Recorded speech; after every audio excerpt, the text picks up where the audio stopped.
Okay. Okay. Patrick, you can take it away. Very good. Well, welcome everybody to our virtual cafe here. Welcome, Father Rob. How are you doing today? Doing well. I'm up here in the bell tower of St. Anne. Up on the roof. Actually, no, I got a green screen. Actuary. It'd be pretty cold up there. It would be. It would be. Yeah. Oh, great. Well, we have a couple special guests here with us, Dan and Nancy Bianchi and Tim and Kathy Unser. How's it going? Good, thank you. Good.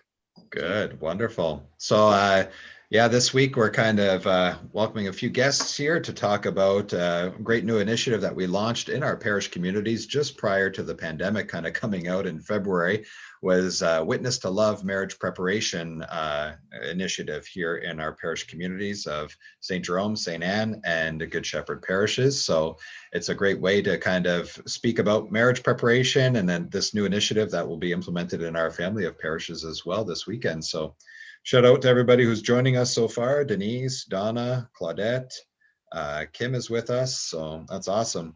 We just finished the French virtual cafe. It was an international cafe today. We had a guest from New Orleans, Louisiana, Annie Hawat from Witness to Love. Actually, she's a Quebecer who lives in Louisiana, teaches French down there. So she joined us to explain to the Francophone community the very same topic we're talking about today on marriage prep. So for folks watching us, if you have any questions along the way, please insert them in the comment boxes regarding what we'll be sharing and talking about, and let us know what you're thinking as well. Sound like a plan? Yes. Cool. How did everybody enjoy the snow this past week? Not. No, Supposed to be 81 on Tuesday. Yeah. Was that good figure?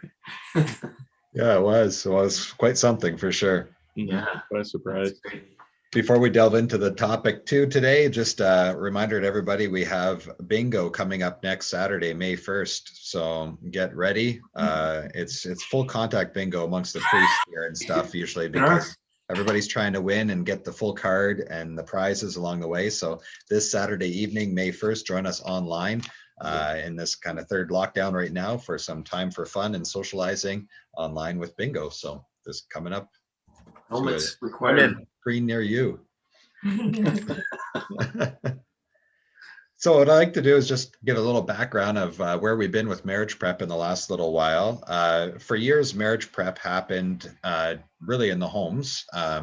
A couple would come to the priest at their parish community, and the priest probably knew them, knew their parents, knew their grandparents, probably gave them all of the sacraments for a couple generations. And there was a bond and a knowledge and a rapport between the priest celebrating weddings and the formation of couples for marriage that happened through schools and homes, kind of in a natural way. And yet, as our society became more and more non-Christian and kind of values and points of view and outreach, that we realized that as a church, more needed to be done to prepare the couples preparing for marriage. So from about the mid-1970s or so, there'd be different formats of marriage preparation kind of weekends. Some were done over a period of like 6 evenings a week or something, almost like an RCIA format. There's a weekend retreat format that we have been doing at Good Shepherd and St. Anne's for some time now.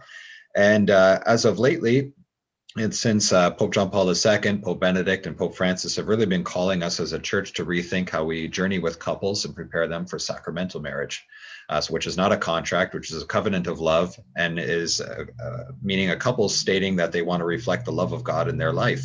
And so we've launched hearing good news from what this organization called Witness to Love, which is based out of New Orleans, Louisiana, was doing. And it was launched in the Archdiocese of Detroit recently too, with this new format of marriage preparation, which involves mentor couples and a different model than what we're used to. So it's for the couples preparing for marriage right now. This is what they're being invited to journey in. So I'll kind of send it over to Dan and Nancy first, and then Tim and Kathy can kind of add to a bit about the experience so far and some of the little more practical details about how this works, the nuts and bolts here. Go ahead. Okay. So we started this program last year, and I think what the church is doing big time in the States and starting now here in Ontario with Father Pat and in Quebec and place in Vancouver, is we realize the wealth that we have in our parishes of couples that have been married for years. They've been through the good and the bad and everything, and we want to use those couples to be more intimate with a one-on-one with the engaged couples that are getting married. So it's very simple. We've simplified it. They still go on an engaged weekend and learn the stuff, but for 6 months, the engaged couple will pick an older couple or a couple that's been married 5 years or more, and they will be with them, just intimately between them and this engaged couple once a month for 6 months. And we watch videos, they learn, they go out for dinner, they do different things together. So you're creating a relationship with one married couple outside of, you know, your parents, your friends, whatever. And there's such a wealth in that marriage. People, all you that are listening know that you've been through the good and the bad. And so they're not looking for perfect marriages. And a lot of these other couples that are married for a long time, they've had their kids. There's a fruit that's produced from marriage, which is children. And they still want to produce that fruit of giving the joy of their marriage to engaged couples. And we've had mentor couples come forward to do that. And the comments and the things that are happening with the engaged couples going through it is amazing, because they're really getting something intimate. It's not just, you know, 200 couples sitting out in the crowd and one couple speaking to them. So that we're making it more intimate, more real, and more one-on-one and simple. And so that's what I bring out of it. For sure. Yeah. So when a couple comes to us for marriage, kind of how it works is they meet with one of the priests or deacons who'll be presiding at their wedding, and you go through the initial questions and everything and choose the date, and all of those things get in place. And then the vision for marriage prep happens as they fill out kind of an initial questionnaire, like a pre-marriage survey, just kind of, it's a snapshot of where they're at as a couple right now. And that's called the Prepare, Enrich kind of survey. And those questions just help reflect on where their strengths and compatibilities are, where their areas of growth are. And then they're invited to choose this mentor couple who will journey with them through their time of preparation for marriage. So they're being really journeyed and accompanied by another couple and the entire parish really during that time. So Tim and Kathy, how would a couple kind of choose this mentor couple? You know, they're engaged, they're getting ready for marriage. What would be some of the things for them to discern and think about when choosing a mentor couple? No, I know you like to talk, so go ahead. The men like to talk. I'm in sales, so I have to talk. Anyways, so to answer your question, Father, basically, I think every couple, every person in our parish at one time or another, when they've attended Mass, you know, you're there a little bit early, or you're just, you know, kind of looking around during Mass, and you see how, you know, maybe a certain type of couple that's in the parish, in the pews, how they are attentive, how they sit together, how they respect each other, and you know, when they bring their children into the Mass, and in that church setting, that they're a real connected family unit. I can think of several just in our own parish that I know of, and so if you're a young couple who's at a state of being engaged, you're looking around and you're kind of going, wow, you know, I'd really like to kind of be like them in the future. And I want to wish my life away, but at the same time, I kind of would like to emulate what I see there. And they may not think of it for too long or too directly, but they'll think about it nonetheless. And then, you know, so it's those kinds of people that I think, you know, the young couple may wish to emulate, like I said. And the difficulty in this is that how does that couple approach that couple that they want to emulate, right? And that's where, you know, the program and the setup of the structure of it may come into play, where we make it available to them, where, you know, Father, both, you know, the priests in the parish will identify couples that are willing to be mentors, and then they could offer that up to the couples during that initial conversations with the priest when they're preparing for their wedding. Awesome. Before and after their marriage. It's before and created something that after they can go to. Like we talked to one couple, you know, you get in a fight or whatever, you go to your girlfriend, you know, the wife, and the girlfriend just agrees with everything they say. But you know, you know, when you go to that one couple, you can go to and say, hey, you know, I've got something going on here. It's sort of an anchor for them. Yeah. So you know, marriage prep, as it's been called for years and years, it's been going on for a while, and it's obviously not working, and that's just a frank point to be made, and that's true. When you watch the Witness to Love videos and the training, they basically say that something's not working. Our couples are getting married in the church to a moderate degree. They're getting married in the church, but then after the wedding day, you kind of never see them again. That's pretty typical of the married couples now. They get married and they're gone. They never see them. And down in Louisiana, where this all started, they did a survey and they said, okay, why if you're a young couple that just recently got married, why aren't you returning to the church? And the survey results came back and they said that in a nutshell, they don't feel welcome, or they don't feel like there's anything drawing them in. They're interested in it. They're kind of, it's tickling their interest, but they're not feeling that draw in. And so what this program does is, through the mentorship, it allows the couple to have an anchor point to kind of grab onto, and then that mentor couple kind of pulls them in, not just the content of the marriage prep itself, but the post, as Dan was just saying, as the post-marriage activities, the bringing them to that coffee hour, getting them involved in programs that they have like Alpha, or maybe being a mentor themselves at some point, sometime, but also just making them feel welcome in the community. And then that way they're more likely to attend mass. They're more likely to bring their families when they start to have kids, and then the whole system grows. But right now, this is an approach that hopefully is going to change the way we are doing things. Yeah, it makes the couple feel that they belong to our parish communities. And Yeah. Tim and Kathy, you're the coordinators for Good Shepherd Parish, kind of overseeing this marriage prep initiative, along with others who help on the marriage prep weekend, and Dan and Nancy Bianchi at St. Anne's. And we're working on finding a French couple from St. Jerome's to help us with their marriage prep there for some of the Francophone couples as well. So this will be something we'll extend to St. Simon and St. Jude as well in our family of parishes. Father Rob, I know when you first arrived here in the parish, in the midst of everything going on, I was like, okay, this is our vision for marriage prep. And it might have sounded like there's all these pieces kind of coming at you and coming together at different points. Kind of your thoughts on this, how it's been working for the couples you're journeying with? Because as priests, I know it helps us just journey with the couples a bit better too. I know, like in seminary, we have different courses on various sacraments, but the one course I took was marriage. The sacrament of marriage, and we actually spoke about Witness to Love in that class. Like, it was very much encouraged as this new and upcoming program. Something that I kind of talk with my couples about is how exactly would this look during COVID, during the pandemic? How would it differ? Dan, Nancy, I wonder if you have any comments on that, how things are different, and how you're able to still make this work to help our couples.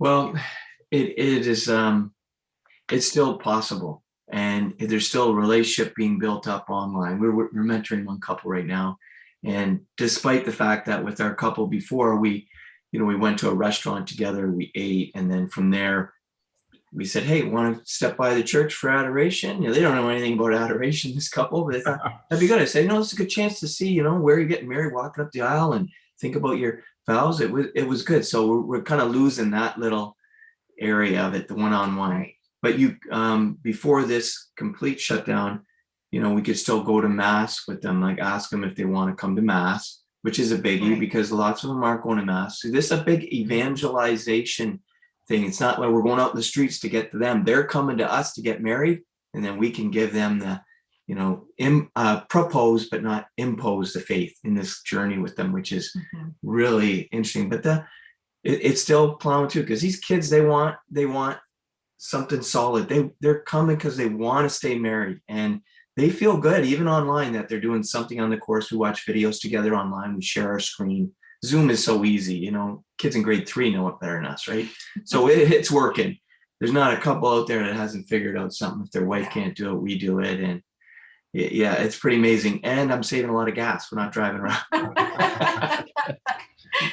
And I joined you for one of the virtual meetings on Zoom, so that there's 6 sessions that they do with their mentor couples, the engaged couples, and of formation for the sacrament of marriage. And the 5th session is on the liturgy of marriage and the sacrament of marriage, like the theology of it.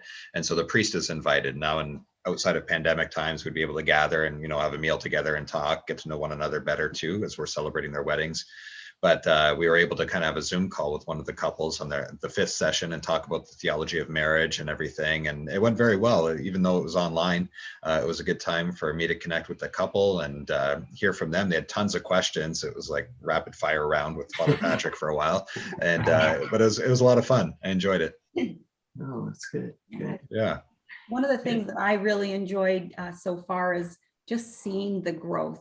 Typically, there's one of the people in the relationship who is more faith-based than the other, and they're the ones that will lead conversation. But after the first couple of chapters, then you can see it's more of an even balance. And the quieter person is now stepping forward and asking questions and making comments about things. And it's just such a warm feeling to see how they are really grasping onto this program.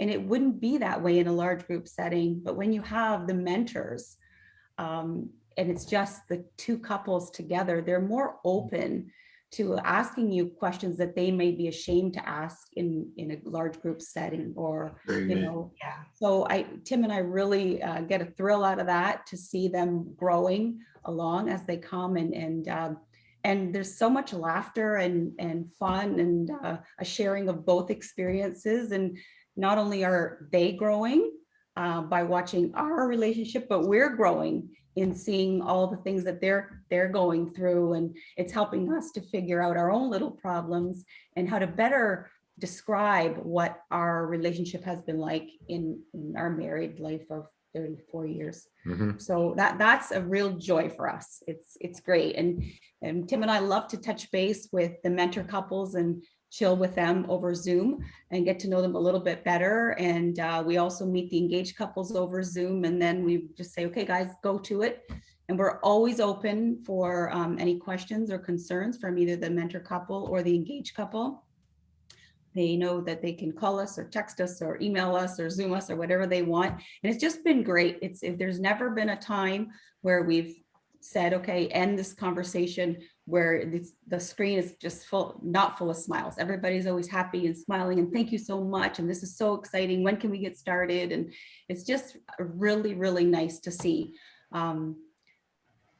It's just great. Our engaged couples have been asking us to come to church with them. Mm-hmm. It's no longer us saying, mm-hmm. let's go to church. Are you busy? Can you find an hour on Sunday? They're texting us. Yeah, and so it's been beautiful. They really are excited that we're excited for them. Yes. So that kind of goes back to that, they're looking for an anchor to grab onto in the parish. And, it does sounds a little corny, but it really is true. They really feel that, hey, you know what? Someone besides our parents cares that we're getting married here. And here they care that we're going to be seen again in the parish. And, they don't say those direct words, but you can tell that they're kind of feeling that way. And we the other thing that Kathy mentioned too, that I think is really important, and Dan and Nancy have no problem with this one. They make it so fun for the kids. They make them laugh, and Dan's he's a comedian, as we all know. So there's a lot of laughter, a lot of fun, and you can't go out for dinner right now with them, but you can certainly do other things, as Dan said. And it's so much, it's a lot of fun. It's a safe zone too it's a safe zone where everything's confidential between the four of you, and the mentors will share something. When you share something, that opens up for the other couple to go, hey, not everybody's perfect, in this world. And, even look at these guys, they went through all this stuff, but they're still together. The sacrament was stronger than anything they went through. And that's the key thing, is to know that these supernatural powers are coming to you guys to keep you together. That's, and they just, wow, well, we got to get this, Yeah, that's a great example. Great thing to say. Right. Yeah, definitely. Longer than anything that can go bad. Yeah. Yeah. For those just joining us, we're talking about the new marriage preparation initiative in our family of parishes. It's called Witness to Love, Temuen d'Amour. It's a new mentorship model of marriage preparation for our couples getting married in our parishes. And it doesn't displace the marriage preparation weekend. What it does is it transforms that weekend into a more retreat atmosphere. So instead of trying to cram all the information for these couples in a marriage preparation weekend, a lot of the information and building blocks of marriage is taking place in those 6 meetings that they have with their mentor couples that they've chosen. Could be a friend, couples who are a friend, married 5 years, practicing their faith, kind of a couple they want to respect and emulate in their own marriage. Could be a couple from the parish. Extended family members are sometimes chosen as well. Or if they're stuck, if a couple can't find another mentor couple, that we have some folks in the parish community that make themselves available to mentor and be a couple to journey with them. But what it does for this marriage retreat weekend then is that it frees it up to be a very faith-based and to help allow the retreat to be faith-based, to allow the time for a couple to meet Christ in a powerful way, and for us to just to give them time to reflect as a couple as well. So one of the questions was, what about a couple who's been married, several years, they want to renew their vows? Just let us know at the parish when we're open in the parish. Renewal of vows can happen. It can unleash the grace. It's not like a new marriage, but it can unleash the grace of the initial wedding and grace of marriage that's always there, but it can just like stir it up again and kind of make it present in a more powerful way, which is possible. And then also that or am I losing my track here in some of the questions? We got some good traction here, everybody. That there's also, it's a marriage enrichment portion of Witness to Love. We haven't implemented that yet. We're working on like the couples preparing for marriage, but there's a whole component to Witness to Love of marriage enrichment. And some of our couples did this in our first lockdown last year. It's called Be More, and it's a Be More marriage retreat, or Be Light is another one. There's a couple different formats of videos couples can watch on their own, make like a date night, and just to enrich their own marriage as well. So that's part of it. Mm-hmm. Father Rob, you had another question you said? Yeah, someone kind of made a comment just about the mentorship couple. Is it always just someone from the parish, or could it be like a friend or a family member who they look up to, who would be trained on how to be a mentor? So when you decide, or the couple picks a mentor, then we have actual book that will explain to them how to mentor that couple and to walk with them. But the program itself, each night of the 6 meetings that you're together, the program's already set up for you. It'll walk you through it. It'll, has questions for you. There's not something you have to just pull out of your hat.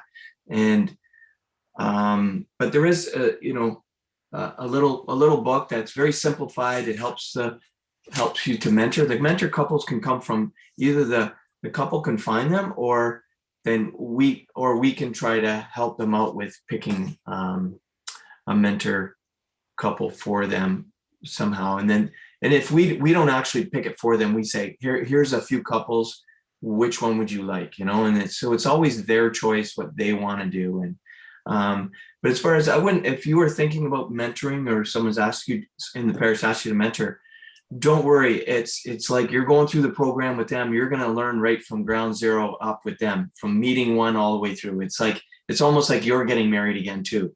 Like you really will renew. They're going to learn how to communicate, and you're going to learn how to communicate. Because we went through some of the questions and went, is there crickets in this room? It's just like, we were married 42 years and we had, so it's helping your own communication. So. But Dan, if I could throw just one little caveat in there, is that I don't think it's ideal for someone to select a mentor. Fathers, Patrick could jump in here, but I don't think it's ideal that they are, parents or relatives, because sometimes there's personal things that are brought out in the discussions that, as we've said in separate meetings together, you want to like, those personal things are personal, and they may not be something that you want other family members to know, and you want to keep that confidential. And that safety net is maybe going to be broken if you have a relative. So it's not impossible that you could use a relative, but it's not ideal. That's correct. And the reason why you would choose, definitely not parents, but the reason why you might choose an aunt or uncle, this is kind of the exception, let's just use them as an example, or cousins, is not because you're related to them, but because you really feel there's a bond of trust that you can be vulnerable in sharing with them, and that you would have that safe zone and safety net, that's the priority kind of a criteria. It's not because they're a relative necessarily, but because there's somebody that you can really journey through and share life at that level with. Yeah, good point, But Tim, but much for better sure. than I did, yeah. It's yeah, it's usually the exception. We encourage somebody else who might be just outside of their kind of close circuit of family members for sure. Yeah. Yeah. Any final words for us before we go today? Any kind of insights, graces you've received maybe from our first few months in launching Witness to Love and getting our couples started on it? I know it's not been the ideal circumstance with the pandemic, but it's been a blessing nonetheless. In hindsight, is that we were still able to provide marriage preparation in this mentorship model via Zoom, and with the videos provided for us, that we weren't stuck in a mode that we had to gather people at the church for this to happen. So, any final comments or things you want to leave the people with or to consider? Well, I'm grateful for the blessing it's put upon our marriage. It's strengthened our marriage so much since we've started this program. And also grateful for the blessings of the engaged couples and how they're so willing to participate in this program. They have no problem giving up this time in their busy lives to work on having a good, strong relationship and to open their hearts to learn how to communicate better, which is a key to making your marriage last forever.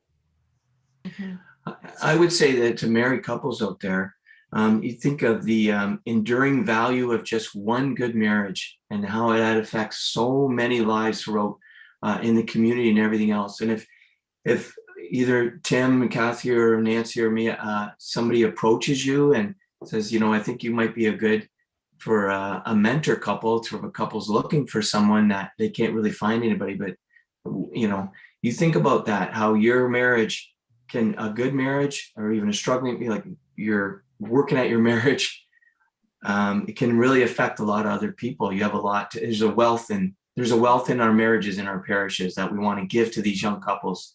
They need it, Yeah, so you think about it. If you look out and from the perspective of a newly married couple, and let's say early on they start to have problems, if they look and they see, wow, well, everybody just gets divorced. Yeah. So I guess that's the path we're going to take. We're just going to hang it up, get divorced. On the other hand, if they look at a couple that you just mentioned, Dan, and they say, wow, there's somebody that went through these problems. There is hope. There's a feeling of like there is a chance. We're not freaks of nature here. We're just like everybody else. We're having problems like they had, and they got through it. So how did they do it? And that's where the curiosity starts. And so It's save a marriage before a marriage happens. Well, thanks everybody for your time this morning. We went on a little longer than usual for our virtual cafe, but it was for a great topic and a very great way to share this good news. It's been something that we've been working hard at over the past year, just over a year now, and implementing and getting started in our parishes. So thank you, Tim and Kathy, and Dan and Nancy, for the great work you're doing at St. Anne's and Good Shepherd with our couples and the marriage prep teams as well. I know Kim Gosling has helped out tremendously too with the marriage prep weekend. So we're excited to see the journey ahead. So please visit our websites under the Sacrament of Marriage for more info for the folks watching us this morning, or the Witness to Love website directly, witnesstolove.org. There's lots of great marriage enrichment things that any couple can work on regardless of where you're at in your marriage, preparing for marriage, or been married 50 or 60 years, doesn't matter. So it's great to have everybody here this morning, and have a blessed Sunday, everyone. Thank you, Father. thank you, Father. All right. Father. Thanks everybody for joining in. Thank you. God bless. Have a nice day. Father Rob, are you going to start climbing down the stairs now? Okay. Unhook your safety